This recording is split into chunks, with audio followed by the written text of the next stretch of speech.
Berbeza dengan orang Islam. Kita ada kepercayaan kepada hari kiamat. Tuan-tuan, sebenarnya Allah Ta'ala boleh aja sembunyikan kewujudan hari kiamat ni. Banyak benda yang Tuhan ada, yang ada pada ilmu Tuhan, yang Tuhan tak bagi tahu kita. 99 nama Tuhan ni pun yang sebahagian je dia bagi tahu. Yang dia tak bagi tahu banyak lagi. Adakah di planet lain ada makhluk lain? Mana kita nak tahu? Tuhan tak bagi tahu. Kan? Banyak benda yang dia tak bagi tahu kita. Hanya sebahagian je dia bagi tahu kita. Seolah-olah seperti seluah laut, dan kita celupkan laut tu dengan tangan kita, dengan jari kita yang berbaki di tangan. Tu je ilmu yang Allah Ta'ala bagi tahu kat kita. Sedangkan yang ada masih berbaki terlalu banyak, seperti lautan yang begitu luas. Tapi Allah Ta'ala bagi tahu kita tentang hari kiamat. Inilah hikmahnya. Pertama, supaya kita jadi orang baik, supaya kita behave, supaya kita hidup ada tujuan. Pertama. Yang kedua, supaya kita mengharapkan apa yang ada di sisi Allah apabila kita diberikan musibah. Maka sebab itu dalam hadis, kan dulu Nabi sebut dalam hadis, Nabi kata, man kana yu'minu billahi wal yaumil akhir falyukrim dhaifahu. Nabi kata, siapa yang beriman kepada Allah dan hari akhirat, maka muliakan tetamu. Nabi ikat dengan beriman pada hari akhirat. Beriman kepada Allah tu ialah beriman pada hari akhirat. Kerana memuliakan tetamu ni, kita bukan confirm kita pergi rumah dia kita akan dapat layanan yang sama. Bukan kita confirm pun kita pergi rumah dia, bukan confirm dia akan layan kita sebagai tetamu macam mana kita layan dia.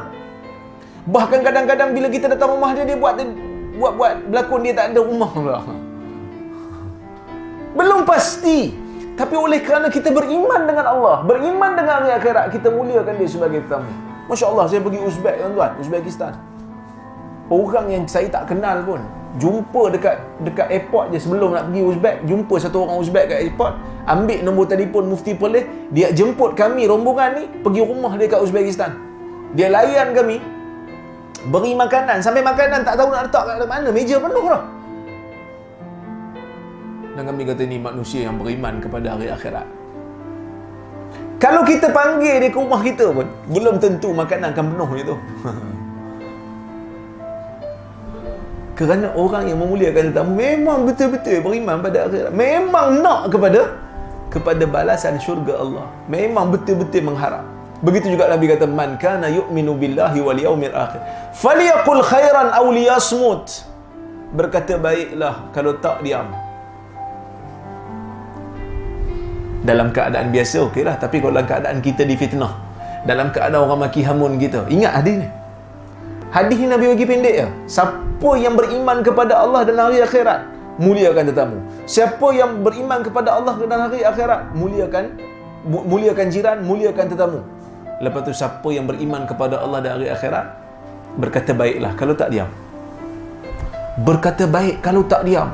Kalau kita dalam keadaan difitnah, dicela, dicerca. Saya pernah hidup di tempat tu. Tempat orang cela kita, orang cerca kita. Orang ambil gambar saya berlakon. Kononnya ni penjual nasi kandar, minta derma. Guna nama saya pergi minta derma. Guna gambar saya pergi minta derma.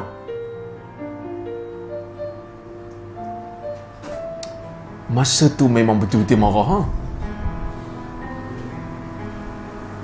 Tapi teringat hadis tu. Falyaqul khairan aw liyasmut. Berkata baiklah, kalau tak diam. Maka kita bagi nasihat yang baik. Bagi nasihat yang baik. Kalau ikut hati memang nak maki balik lah kan. Memang nak maki balik lah. Orang maki kita nak maki balik. Tak boleh. Berkata baik. Kalau tak ada benda baik nak kata, tak boleh tahan. Dia kata aku betul-betul nak maki balik ni. Falyasmut, diam. Kerana orang yang diam dalam keadaan perlu untuk dia, jiwa dia meronta nak maki, dia boleh diam. Maksudnya dia betul-betul mengharapkan hari akhirat. Dia betul-betul mengharapkan hari akhirat. So ini di antara, Waalaikumsalam, ini di antara hikmah kenapa Allah Ta'ala wajibkan ke atas setiap mukmin beriman dengan hari akhirat, bahkan dia menjadi usul akidah, dia menjadi rukun yang wajib diimani oleh semua orang yang namanya mukmin. Tak percaya kepada hari akhirat, jadi kafir. So ini sebab